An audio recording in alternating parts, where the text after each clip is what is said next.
Bismillahirrahmanirrahim. Assalamualaikum warahmatullahi taala wabarakatuh.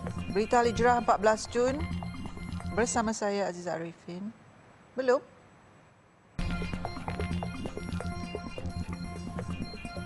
Bismillahirrahmanirrahim. Assalamualaikum warahmatullahi taala wabarakatuh. Berita Al-Hijrah 14 Jun bersama saya Aziza Arifin. Berikut tajuk utama malam ini. Lelaki jatuh jejambat elak motosikal lawan arus.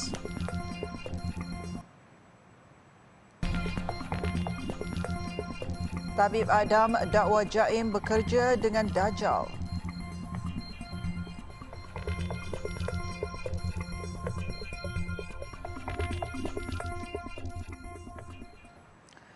Seorang wanita orang kelainan upaya OKU maut setelah rumah didiami hangus dalam kebakaran di Kampung Gong Datuk hari ini. Mayat mangsa Seni Abdullah 60 tahun ditemukan dalam keadaan rentung di dalam biliknya setelah kerja pemadaman api selesai dilakukan kira-kira jam 11.50 pagi tadi. Timbalan Pengarah Jabatan Bomba dan Penyelamat Malaysia JPPM Terengganu Muhammad Hairudin Madrasat Elias Arsyad berkata rumah jenis separuh kekal itu hangus 90% akibat kebakaran tersebut. Pihaknya menerima panggilan kecemasan pada pukul 12.01 tengah hari dan tiba 3 minit kemudian dengan kekuatan 28 pegawai dan anggota dari 3 buah balai bomba. Katanya setiba di lokasi pihak bomba mendapati api marak dan sebahagian struktur rumah juga telah runtuh menyebabkan kerja-kerja menyelamat mangsa tidak dapat dilakukan. Kejadian ini terdapat seorang mangsa yang kebetulan pada waktu kejadian ditinggalkan berseorangan di rumah. Mangsa adalah seorang OKU. Sewaktu pasukan bomba sampai di lokasi kejadian, api telah pun marak. Sebahagian besar struktur rumah telah pun runtuh menyebabkan pasukan penyelamat tidak boleh melaksanakan kerja-kerja menyelamat. Tambahnya mayat mangsa ditemukan bersendirian di dalam sebuah bilik sebelum diserahkan kepada pihak polis untuk tindakan lanjut. Difahamkan mangsa keseorangan di rumah kerana 5 ahli keluarga yang tinggal bersama keluar membawa adik mangsa berusia 52 tahun untuk mendapatkan rawatan susulan di klinik berhampiran. Sementara itu, menurut jiran mangsa Zakaria Man, 66 tahun, dia dikejutkan 2 bunyi letupan kira-kira pukul 11.50 pagi ketika sedang berada di rumahnya yang hanya berjarak 10 meter. Kita keluar dah tengok. Masuk balik. Masuklah rumah balik. Kemudian dong sekali yang kedua pula tu. Tubik pula. Tubik ni. Adik ni daripada Nung tu payah rumah terbakar dah tu. Rumah tu terbakar. Barulah kita keluar kita tengok. Oh, jadi duduk pergi sebelah Nung. Duduk sebelah Nung tu. Tak lama lah duduk main. Suruh orang telefon ke bomba apa gitu gini. Kita duduk sebelah Nung. Orang kata telefon dah. Kita pun telitah lah mari tengok rumah ni. Baru teringat ni. Orang ni ada sebelah ni, bilik ni ada tu orang. Kita pun panggil orang pecah pagar, pecah dinding tu. Tak boleh buat apa dah, pindah kat lah. Usaha penduduk untuk cuba masuk ke dalam rumah itu tidak berjaya kerana api terlalu marak dan panas sehinggakan tingkap rumahnya juga pecah disambar api. Seorang penunggang motosikal berkuasa tinggi maut selepas terjatuh daripada jejambat lebuh raya Sungai Besi Ulu Klang, Suka, berhampiran Ulu Klang tengah hari tadi. Dalam kejadian jam 1.05 tengah hari, mangsa dilapor dari arah Ampang dalam perjalanan memasuki susur keluar lebuh raya lingkaran tengah 2 MRR2 di Ulu Klang. Terdahulu tular satu video rakaman kamera litar tertutup CCTV berdurasi 12 saat menunjukkan sebuah motosikal melawan arus dari arah MRR2 naik ke lebuh raya Suka. Tidak lama selepas itu, motosikal Ducati yang ditunggang mangsa dirakam gagal mengelak motosikal yang melawan arus itu dan menyebabkan motosikal mangsa merempuh pembahagi jalan sebelum dia tercampak ke bawah jejambat. Mangsa yang mengalami kecederaan parah meninggal dunia di lokasi kejadian.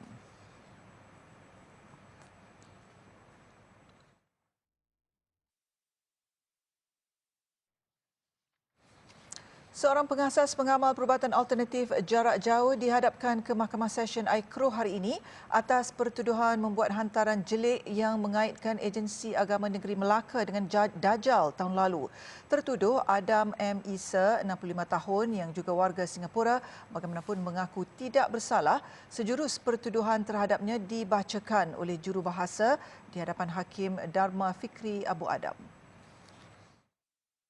Tertuduh secara sedar telah menggunakan saluran YouTube miliknya Tabib Adam M. Isa dengan membuat hantaran yang bersifat jelik yang menggunakan perkataan Dajjal dengan niat menyakitkan hati. Hantaran itu dilihat oleh Muhammad Abdullah, 57 tahun di Masjid Tanah sekitar jam 6.51 petang pada 30 Jun 2022 lalu. Justru tertuduh didakwa mengikut Seksyen 233-1-A Akta Komunikasi dan Multimedia 1998, Akta 588 dan boleh dihukum di bawah Seksyen 233-A Akta sama. Sabit kesalahan tertuduh boleh dikenakan hukuman penjara tidak melebihi 1 tahun atau denda maksimum RM50,000 atau kedua-duanya dan juga boleh didenda selanjutnya RM1,000 bagi setiap hari kesalahan itu diteruskan selepas pensabitan. Bagaimanapun, kes akan disebut semula pada 18 Julai depan. Sebelum ini, pendakwaan dibuat selepas tertuduh disyaki mengeluarkan kenyataan fitnah dalam satu klip video berdurasi 9 minit 57 saat dan memperkenalkan diri sebagai tabib. Video itu dikesan selepas pengadu iaitu Pegawai Hal Ehwal Islam Negeri ini telah membaca dan melihat klip berkenaan. Adam mengatakan Jabatan Agama Islam Melaka Jaim telah dipergunakan dan dipengaruhi oleh orang awam atas tindakan yang telah diambil terhadapnya dan mengatakan Dajjal bekerja dengan agensi itu.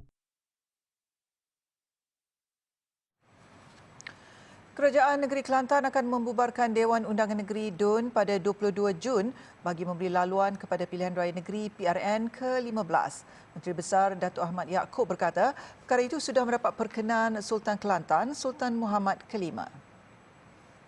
Kebuah Duli Yang Maha Mulia Sultan Muhammad ke-5 dalam menjalankan kuasa yang diberikan di bawah Pasal 2 Perkara 46 Undang-Undang Perlembagaan Tubuh Kerajaan Negeri Kelantan, bahagian yang pertama telah mengampuni perkenan untuk membubarkan Dewan Negeri Kelantan pada hari Khamis 20 bersamaan 3 Zulhijjah 1443 Hijriah 1444 Hijriah bersamaan dengan 22 Jun 2023. Beliau membuat pengisytiharan tarikh pembubaran DUN Kelantan bagi penggal ke-14 itu dalam sidang media selepas mempengerusikan mesyuarat Exco di Kota Darul Naim, Kota Baru hari ini. Datuk Ahmad berkata pihaknya akan menghantar notis pembubaran itu hari ini atau esok kepada Suruhanjaya Pilihan Raya SPR untuk tindakan lanjut bagi membolehkan pilihan raya negeri PRN diadakan dalam tempoh 60 hari selepas tarikh pembubaran. Kelantan antara 6 negeri yang akan mengadakan PRN termasuk Negeri Sembilan, Selangor, Pulau Pinang, Kedah dan Terengganu. Tempoh giliran menunggu umat Islam di Malaysia untuk menunaikan haji kini mencecah 148 tahun. Menurut Pengarah Eksekutif Haji Tabung Haji TH Datuk Seri Said Saleh Said Abdul Rahman, pada masa ini lebih 3.8 juta pendeposit TH telah mendaftar dan menunggu giliran untuk menunaikan rukun Islam ke-5 itu. Sehubungan itu, Datuk Seri Said Saleh yang juga Ketua Rombongan Haji Malaysia mengingatkan jemaah haji yang terpilih supaya memanfaatkan sepenuhnya peluang berada di Tanah Suci dengan melakukan amal ibadat. Jelas beliau, jemaah perlu berpegang kepada 2 kata kunci iaitu syukur dan sabar. Bersyukur kerana dapat berada di Tanah Suci selepas menunggu sekian lama serta sabar dengan setiap dugaan termasuk kerenah teman sebilik dan cuaca panas sepanjang perjalanan haji ini. TH menggunakan sistem pendaftaran haji terbuka berdasarkan konsep mendaftar dahulu didahulukan yang telah dilaksanakan sejak dari 1995. Melalui sistem pendaftaran itu, para pendeposit TH boleh mendaftar menunaikan haji apabila simpanan mencecah RM1,300. Setiap pendeposit yang telah mendaftar akan diberi giliran tahun peruntukan menunaikan haji berdasarkan tarikh dan masa pendaftaran haji dibuat.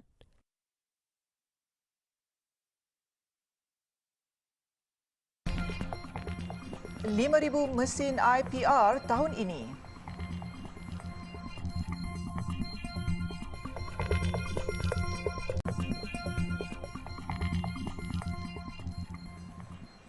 Alhamdulillah bertemu kembali. Bukan simpati apatah lagi kemenangan yang diharapkan, namun hanya mencari redha Allah. Itu semangat yang sentiasa dipegang seorang peserta tilawah kurang upaya cacat penglihatan Muhammad Khayyim Nizar Sarimi dalam penyertaannya di Majlis Tilawah dan Hafazan Al-Quran Peringkat Kebangsaan MTHQK 2023. Wakil Kelantan itu berkata selain reda Allah, beliau juga mahu menggunakan kemahiran bertaranumnya untuk menanam rasa cinta terhadap ayat Quran kepada penonton. Wa inna lakum fil an'ami la'ibrah. Qayyim 25 tahun mempunyai kekurangan panca indera sejak kecil. Namun beliau mahir dalam membaca Al-Quran Braille dan telah menguasai 7 jenis taranum. Ketika ditanya tentang kehidupannya yang mempunyai batasan dalam mendalami kitab suci itu, jelasnya perkataan sedih atau kecewa tiada di dalam kamus dirinya. Sebab saya masuk pertandingan, tuan guru saya sudah memberi pengajaran pada saya bahawa kita masuk musabaqah tilawah ni bukan untuk mencari kemenangan, tetapi untuk mencari redha Allah dan untuk orang kata kita baca tu penonton puas hati dengan bacaan kita. Itu saja. Yang menang atau kalah ialah milik Allah. Tambahnya lagi, kedua ibu bapanya sentiasa memberi semangat dan dorongan buatnya sejak kecil. Qayyim mula mempelajari Al-Quran Braille seawal 7 tahun dan berjinak-jinak dalam seni taranum pada usia 9 tahun. Dengan bimbingan gurunya Allahyarham Ustaz Fauzi Awang, Qayyim berjaya sehingga ke hari ini. Walaupun orang kata saya ni mahir dalam taranum, mahir dalam seni suara taranum dan sebagainya, tapi saya merasa saya ni masih lagi orang yang jahil. Saya masih lagi tidak pandai, masih lagi perlu belajar atau belajar lebih lagi. Dan saya merasa ramai lagi yang lebih pandai daripada saya dalam bidang taranum. Muhammad Qayyim merupakan antara peserta kurang upaya dalam MTHQK tahun ini. Sebelum ini, Qayyim merupakan johan bagi pertandingan tilawah peringkat negeri Kelantan. Sementara itu, sambutan yang diterima MTHQK 2023 sangat meriah dengan kehadiran lebih 1,200 penonton setiap hari. Dan bagi perkembangan terkini yang memasuki malam keempat, kita berlintas langsung bersama wartawan Hanisa Hasanuddin yang kini berada di Pusat Konvensyen PICCA Butterworth, Pulau Pinang. Silakan Hani. Assalamualaikum warahmatullahi wabarakatuh. Selamat malam. Terima kasih Aziz di studio. Baik, sebenarnya suasana pada malam ini hampir sama dengan semalam di mana Dewan penuh. Sebenarnya semalam penuh dia sampai ada orang terpaksa duduk di atas lantai kerana sambutan begitu menggalakkan bagi majlis pada kali ini. Dan hari ini pun sebenarnya orang pun dah ramai memenuhi di kawasan-kawasan dalam Dewan ini. Dan sebenarnya di depan saya ini terdapat beberapa, saya nak kongsikan sedikitlah, ada beberapa orang kata ibu bapa yang juga membawa anak-anak mereka. Ada yang daripada bayi saya tengok, yang juga kanak-kanak membawa untuk hadir bersama-sama mendengar dan melihat majlis kali ini. Dan saya rasa perkara ini boleh dijadikan satu contoh untuk kita semua di mana sikap ibu bapa ini mengajar anak-anak mereka dari kecil untuk mencintai Al-Quran, dan sebenarnya itu yang kita boleh contohi. Baik, untuk hari ini saya sebenarnya tidaklah keseorangan di mana sebelah saya ini ada dah penonton yang bertuah. Kita bersama dengan Puan Hajah Embul binti Ibrahim yang berusia 85 tahun yang hadir pada malam ini. Baik, Assalamualaikum Puan, sihat? Sihat, Alhamdulillah sihat. Okey, baik Puan. Sebelum ni Puan cakap Puan tengok dekat TV saja kan, dan hari ni dapat berpeluang untuk hadir sendiri tengok secara langsung dalam Dewan ni. So mungkin Puan boleh ceritakan sikitlah apa orang kata perasaan tu. Ya, perasaan. Saya duduk di rumah tak mai pun saya tulis peserta mengaji. Tapi saya dah mai sini kan, lagi seronok. Lagi seronok. Saya cukup minat saya Al-Quran. Di mana kalau TV ada Al-Quran, mesti saya dengar sampai habis Al-Quran tu. Minat sangat. Saya nanti anak saya balik nak ajak main dengar Al-Quran ni. Okey, macam Puan cakap tadi, Puan juga merupakan seorang guru mengaji ya. Dan mungkin orang kata daripada guru mengaji inilah, orang kata setiap persembahan oleh peserta-peserta ni, Puan rasa macam mana ni? Adakah mereka dah lakukan yang terbaik dan macam mana harapan Puan sebenarnya? Tengok daripada peserta-peserta tu banyak yang hafal lancak. Bacaan dia pun lancak. Ni segi dia nak berhenti tu, nak berhenti, nak wakaf tu kan. Tempat yang baik, adalah satu yang tempat yang tak baik kan.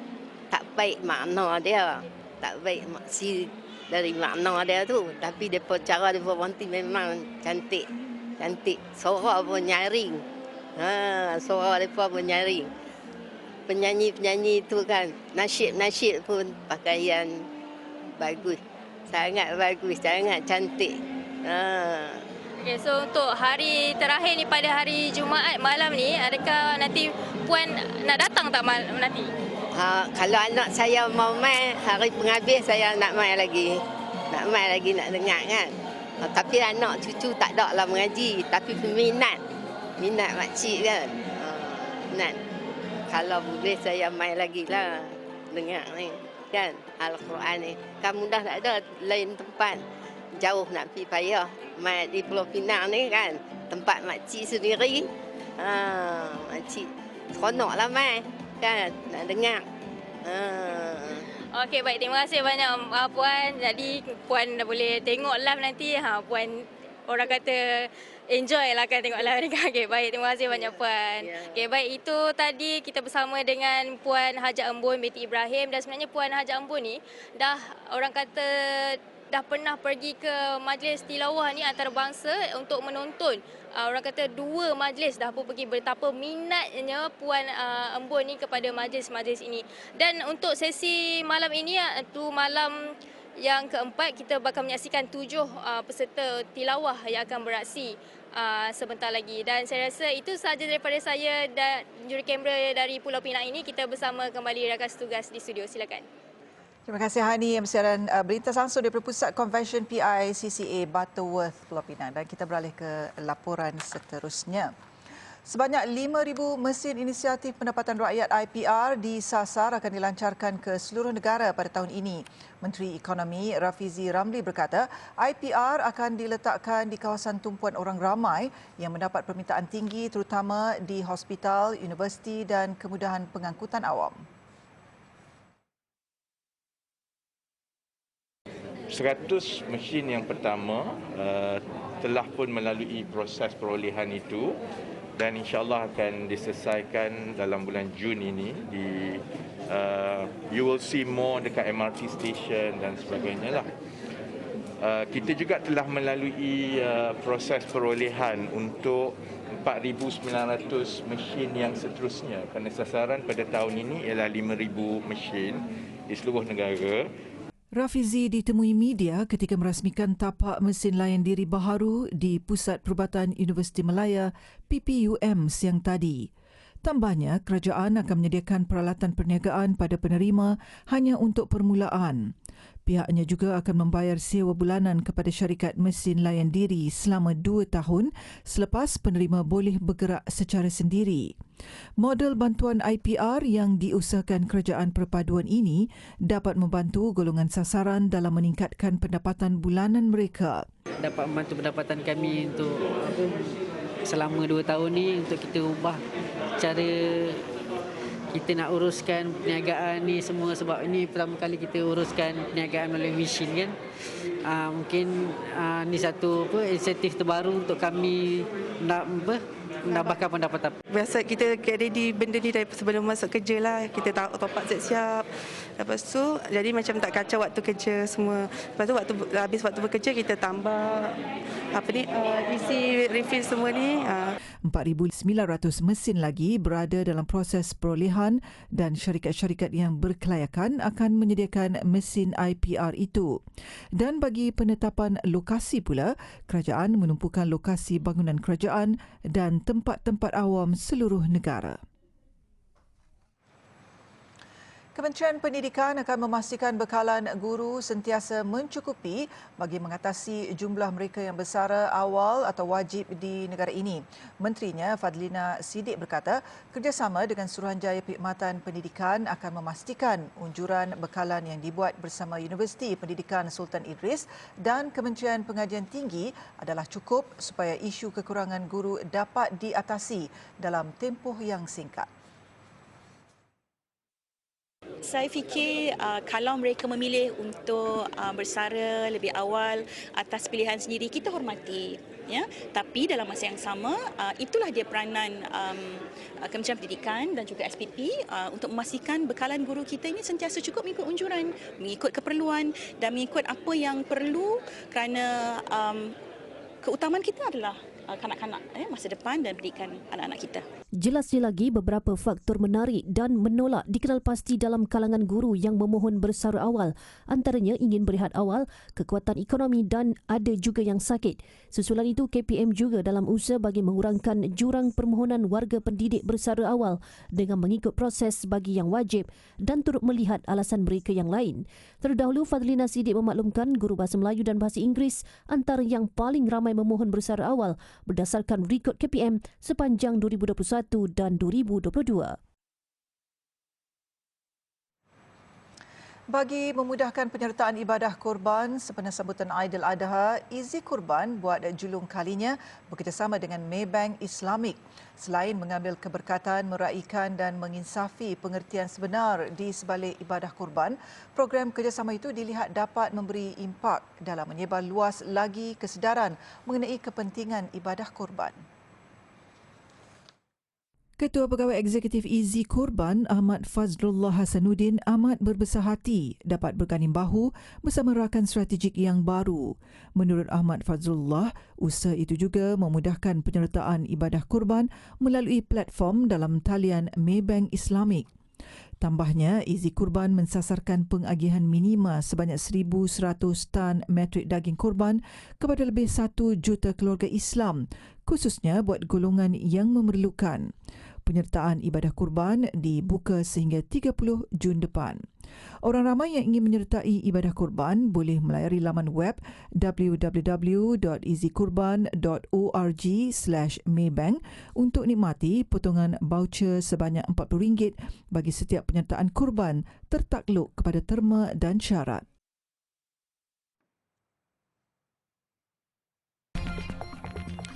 Palestin mohon bantuan Malaysia halang rancangan Israel.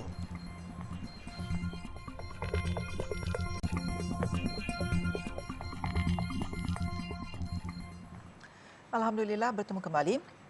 Program Berita Waktu Perdana Berita Al-Hijrah tersenarai dalam 16 program berita luar talian yang mencatat capaian tertinggi. Hasil laporan Institut Kajian Kewartawanan Reuters, Berita Al-Hijrah berada pada kedudukan ke-11 dalam kategori TV, radio dan media cetak dengan capaian atau reach mingguan sebanyak 9%. Berdasarkan laporan itu juga, Berita Al-Hijrah memperoleh capaian lebih tinggi berbanding program bernama News Channel BNC, BBC News, Berita NTV7, CNN dan akhbar cetak Sinchiu Daily. Ketua Pegawai Eksekutif TV Al-Hijrah Namanzi Haris berkata, ia satu pencapaian yang membanggakan buat Berita Al-Hijrah kerana tersenarai dalam kalangan pemain industri pemberitaan terkemuka. Ia juga manifestasi bahawa Berita Al-Hijrah memiliki daya saing yang positif di samping pelaporan yang berkualiti. Selain siaran di televisyen, Berita Al-Hijrah juga agresif memaparkan kandungan menerusi platform media sosial terutamanya TikTok, Instagram dan Facebook selain portal Berita Al-Hijrah Online. Dalam laporan itu, kategori TV, radio dan media cetak diungguli Berita TV3, Astro Awani dan Harian Metro masing-masing berada pada kedudukan pertama, kedua dan ketiga. Turut tersenarai Berita Harian, Sinar Harian, Berita RTM, Desta, Berita TV9, News Straits Time dan Berita IKTV. Palestin memohon bantuan dari Malaysia dan beberapa negara lain untuk menghalang Israel daripada meluluskan rang undang-undang berkaitan Masjid Al-Aqsa. Perdana Menteri Palestin Muhammad Shtayyeh berkata draft yang diusulkan Israel untuk membahagikan Masjid Al-Aqsa kepada dua bahagian hanya akan menimbulkan ketegangan dalam kalangan rakyat. Terdahulu, draft undang-undang berkaitan Masjid Al-Aqsa itu diusulkan oleh ahli parlimen dari Parti Likud, Amit Halavi, dan hangat diperkatakan ketika ini. Muhammad Shtayyeh dalam pada itu memberi amaran kepada pihak berkuasa Israel supaya tidak menyerahkan draft rang undang-undang itu kepada parlimen dalam masa terdekat. Beliau turut menggesa negara Arab, Islam termasuk Turkiye dan Indonesia serta komuniti antarabangsa mengambil tindakan tegas berbanding hanya sekadar mengeluarkan kenyataan berunsur kecaman. Muhammad Shtayyeh juga menggesa negara-negara itu mengenakan sekatan bagi menghalang sebarang perubahan terhadap Masjid Al-Aqsa dan menghentikan pencabulan terhadap masjid ketiga suci umat Islam itu. Draft rang undang-undang itu bertujuan membahagikan Masjid Al-Aqsa bagi kegunaan orang Islam dan Yahudi, di mana mereka mahu memperuntukkan halaman Dome of the Rock hingga hujung sempadan utara Masjid Al-Aqsa kepada penduduk Yahudi. Rancangan itu dikuatiri akan mengeruhkan konflik politik Palestin-Israel sekaligus meningkatkan keganasan. Sementara itu, penasihat Presiden dalam hal ehwal Baitul Maqdis Ahmad Al-Ruwaidi mengecam rancangan berkenaan, malah menyifatkan tindakan itu sebagai percubaan Israel untuk memasukkan Baitul Maqdis Timur sebahagian Israel. Individu yang mengerjakan ibadah haji tanpa permit yang sah bakal berdepan hukuman penjara, denda dan larangan memasuki negara berkenaan selama 10 tahun jika didapati bersalah. Hukuman berat juga akan dikenakan terhadap rakyat tempatan yang ditahan membawa jemaah haji tanpa permit. Bagi kesalahan membawa jemaah haji tanpa permit, pelaku akan dikenakan hukuman penjara sehingga 6 bulan dan denda sehingga RM50,000 bersamaan RM61,600 bagi setiap kesalahan. Memetik laporan Al-Arabiya, kenyataan Jabatan Keselamatan Awam Arab Saudi itu turut menyebut bahawa pesalah dalam kalangan warga asing akan dihantar pulang ke negara masing-masing selepas selesai menjalani hukuman dan membayar denda selain dihalang daripada memasuki Arab Saudi bagi tempoh yang ditetapkan. Arab Saudi mula mengenakan hukuman tegas bagi kesalahan operasi haji tanpa permit sejak 2013. Walaupun Arab Saudi membenarkan pemegang semua jenis visa menunaikan umrah sepanjang tahun, namun visa ini adalah terpakai di luar musim haji sahaja. Sekian untuk malam ini. Banyak lagi kandungan berita Al-Hijrah menerusi platform media sosial seperti Facebook, Twitter, YouTube, Instagram dan TikTok. Dan jangan lupa alhijrahnews.com untuk laporan berita dalam dan luar negara serta artikel eksklusif. Saya Aziz Arifin, satukan ummah dengan ilmu bagi memperkasa Malaysia Madani. Assalamualaikum dan selamat malam.